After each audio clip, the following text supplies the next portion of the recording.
One ইন্ডিয়ায় সবাইকে স্বাগত। আমরা রয়েছি বর্ধমান দুর্গাপুর কেন্দ্রে এবং আমাদের সঙ্গে রয়েছেন कीर्ति आजाद। তার আলাদা করে পরিচয় দিতে নেই। कीर्ति जी, आपके लिए ये नया फील्ड नहीं है, लेकिन वेस्ट बंगाल नया है। कैसा ये पिच, कैसा एंजॉय कर रहे हैं आप? मेरे लिए आप अगर नया बोले तो कुछ नहीं है। बंगाल और जहाँ से हम आते हैं मिथिला, एकदम एक ही संस्कृति है, भाषा भी एक जैसी, कुछ एक शब्दों का अंतर है।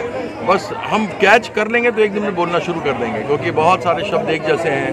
हम लोग एक चीज़ छः छी ये सब भी एक तरीके से है, तो ये सब चीज़ें हैं, तो हमको कुछ ऐसा अलग नहीं लगता। बाकी लोगों का इतना प्रेम मिला है, अपनापन है कि हम कह नहीं सकते हैं। आपने खुद ही देखा होगा कैसे लोग उनको मिठाई भिजवा रहा है। हमारी पत्नी व्हील चेयर पर थी, तो भौदी के लिए ले जाओ मिठाई, उनको बोलना हम लोग चाहते हैं कि वो ठीक हो जाएं और मिठाई ले जाओ। तो एक प्रेम, देखिए बंगाल का एक अलग संस्कृति और संस्कार है। It is known as the gateway of India. What happens in Bengal today happens in India 3 months, 6 months later. तो यहाँ की बात ही अलग है। संस्कार, हम लोग की बड़ी संस्कार संस्कृति मिथिला की और यहाँ की मिलती है। कीर्ति जी, 1983 वर्ल्ड कप सेमीफाइनल इंग्लैंड के खिलाफ इयान बोथम, जो उस टाइम बहुत डेंजरस माना जाते थे, आपने उनको बोल्ड कर दिया था। तो ये जो दुर्गापुर का पिच है, तो आपके ओपोनेंट, आपने तो इयान बोथम को बोल्ड किया था, इंडिया फाइनल में पहुंच चुका था। तो आप जो आपके ओपोनेंट है उसको क्या क्या डालेंगे, गुगली या ऑफ स्पिन या दूसरा कौन सा डालेंगे? एक्चुअली क्या है, वो थोड़ा मेंटली डिरेंज्ड है और वो महिला का अपमान बहुत करता है। दुर्गा माँ का किया, ममता दीदी का किया। तो हमने तो बीजेपी वालों को कहा है कि उसका इलाज करा दो। अगर आप लोग इलाज नहीं करोगे तो हमारा जो तृणमूल का कर्मी है, हम लोग चंदा इकट्ठा करके उसका इलाज करवाते हैं। हाँ, तो ये है, उसकी ज़रूरत है, क्योंकि वो कुछ से कुछ बोलता है, भगवान नहीं समझता वो। मेरे ख्याल से उसको मालूम है कि वो हार गया यहाँ से, मिदनापुर से पैकिंग करके लाए हैं। तो मेरा नाम है, तो मेरे नाम से कुछ ना कुछ बोलता रहता है, जिससे कि वो न्यूज़ में रहे। अदरवाइज इसको तो मिदनापुर से भगा दिया, उसका बीजेपी का फैक्शन। यहाँ किस लिए आया हमको समझ में नहीं आता। पैसा दे दे के लोगों से वॉल राइटिंग करवाता है, पैसा दे करके मोटरसाइकिल बुलाता है। क्या कहा जाए उसके बारे में, हमको दया आती है उसके ऊपर। ममता दीदी ने 2 वर्ल्ड कप विनिंग जो प्लेयर है, आप और यूसुफ भी, ये दोनों को ये बंगाल में खड़ा किया है जीतने के लिए। तो ये कैसा देख रहे हैं? और आपका जो 1983 का जो सब आपके सतीर्थ थे, तो कुछ उनके पास से कुछ मैसेज मिला? अरे हमारा व्हाट्सअप का ग्रुप है, हम एडमिन है उसके। हाँ हाँ हाँ। और उसमें सबको इन्हें ऑल द बेस्ट विशेस कहा है मुझे। कल तो संदीप पाटिल बिग बैश के फाइनल के लिए आ रहा है, तो हम लोग मिलेंगे। अच्छा। हाँ, तो लोग मिलते हैं। और देखिए दीदी के साथ एक चीज़ है, दीदी ने केवल ये जो बीजेपी वाले हैं, ये बीजेपी वाला ढूंढता है किसका जात का वोट मिलेगा, कहाँ पर मुसलमान को वोट हम स्प्लिट कर दें, कहाँ क्या करें, ये बीजेपी ढूंढता है। दीदी सबको बराबर से, जो लोग स्पोर्ट्स में है, आर्ट्स में है, कल्चर में है, पोएट्स हैं, राइटर्स हैं, वो सबको मौका देती है। वो एक ऐसा समृद्ध बंगाल को दिखा रही है। बंगाल मिनी इंडिया है, और उसके अंदर, उस मिनी इंडिया के अंदर जो सही भाव होना चाहिए सबके लिए, वो दीदी करती है। उनके लिए पॉलिटिक्स केवल पॉलिटिक्स नहीं है। और लोगों के लिए, नरेंद्र मोदी के लिए झूठ बोलना पॉलिटिक्स है, अमित शाह के लिए झूठ जुमला बोलना पॉलिटिक्स है। दीदी के लिए पॉलिटिक्स जो है सेवा है। हाँ। और वो सेवा देखता है। 34 उनके गारंटीड, मतलब गारंटी क्या, लाइफ टाइम वारंटी है। हाँ। और वहीं मोदी का देख लीजिए झूठा। मोदी का परिवार मणिपुर का समझ नहीं आ रहा क्या हुआ अभी तक, वो परिवार कहाँ गया। जो बेटियां जिनका बलात्कार इनके IT सेल वालों ने वाराणसी में किया, वो कहाँ परिवार गया।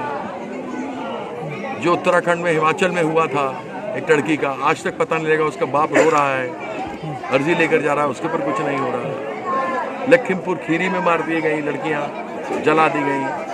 हाथरस में हुआ। तो ये सब बहुत सब जगहों पर हुआ है। तो वो मोदी का परिवार नहीं है। दीदी सिंपल, उनकी सिंप्लिसिटी आप देख सकते हैं।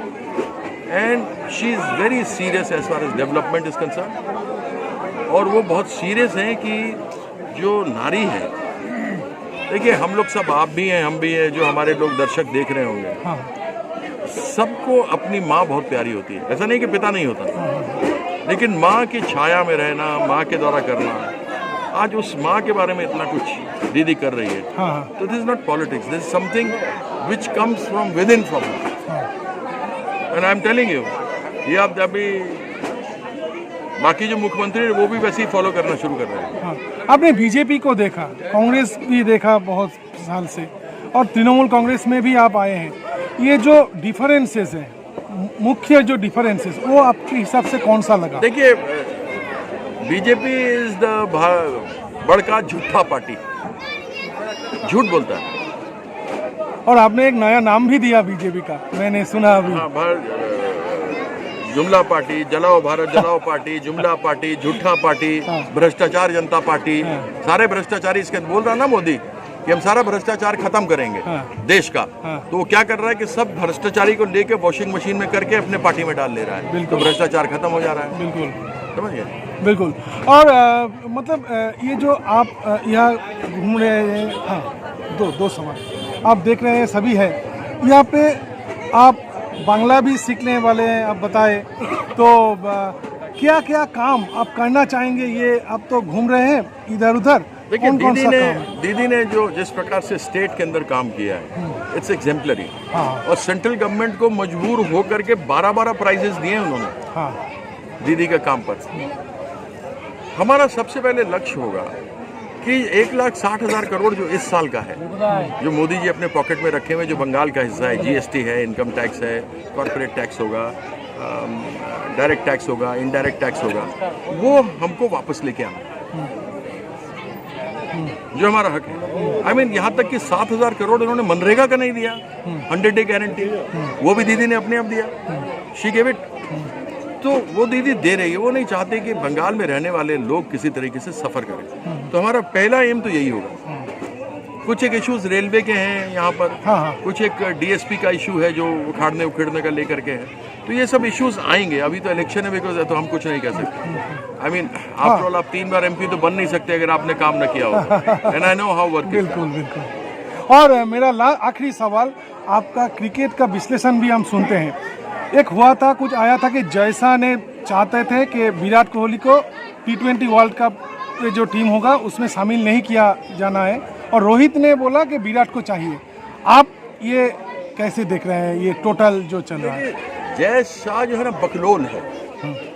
बकलोल का मतलब समझते हैं? बकलोल बुद्धिहीन, जिसको बुद्धि नहीं होता, बकलोल। तो देख लीजिए वो कैसे कैसे करता रहता है, उसके एक्शन आपने देखे क्या क्या किए हुए। उसको मालूम ही नहीं क्या है, वो क्रिकेट खेलने लग गया है ऐसे जैसे कि मान लो सुनील गावस्कर से ज़्यादा 1 लाख रन बना दिया है कि नहीं?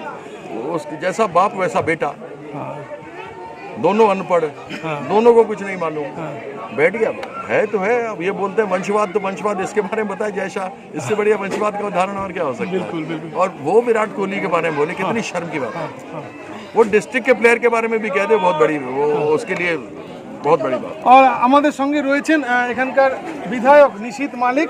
আমি জানতে চাইবো, আপনি দেখছেন যিনি প্রার্থী হয়েছেন, কি বলবেন? আপনি একটু আগে বললেন যে 1 লাখ ভোটে জেতার কথা। আমরা খুব সৌভাগ্য যে আমাদের এই বর্ধমান দুর্গাপুর কেন্দ্রের প্রার্থী আমাদের একজন বিশ্বকাপ জয়ী ক্রিকেটার, এটা আমাদের খুব গর্ব। তো স্বভাবতই মানুষের মধ্যে উন্মাদনের একটা আলাদা লক্ষ্য করছি, মানুষের মধ্যে, যুব সমাজের মধ্যে, আর বিশেষ করে মায়েদের মধ্যে। তাতে করে আমাদের অনুমান, আমরা তো বিভিন্ন জায়গায় ঘুরছি, হাজার দিয়ে 1 লক্ষর বেশি ভোটে জয়লাভ করবে আমাদের, এবং আমার বিধানসভা থেকে প্রায় 35,000 ভোটে জয়লাভ করবে। আচ্ছা জি, থ্যাংক ইউ। সুভাষ দা, একটু জাস্ট একটু বলে যান। আমাদের সঙ্গে রয়েছেন SBSTC চেয়ারম্যান, তৃণমূল কংগ্রেসের এক সৈনিক, সুভাষ মণ্ডল। কি বলবেন, কি মনে হচ্ছে এবার? মনে হওয়ার কিচ্ছু নেই, গতবারে কিছু মানুষ ভুল করেছিল, এবারে সে ভুল হবে না। আর যে প্রার্থীকে আমরা পেয়েছি, দিদিমণি যাকে পাঠিয়েছেন, আমরা জিতেই গেছি, এই ব্যাপারে কোনো সন্দেহ নেই। মার্জিন কত হবে? মার্জিনটা আমরা আরো কয়েকদিনের মধ্যে বলতে পারবো। 50,000-এর উপর তো আছেই, 1 লাখের উপর হয়ে যাবে।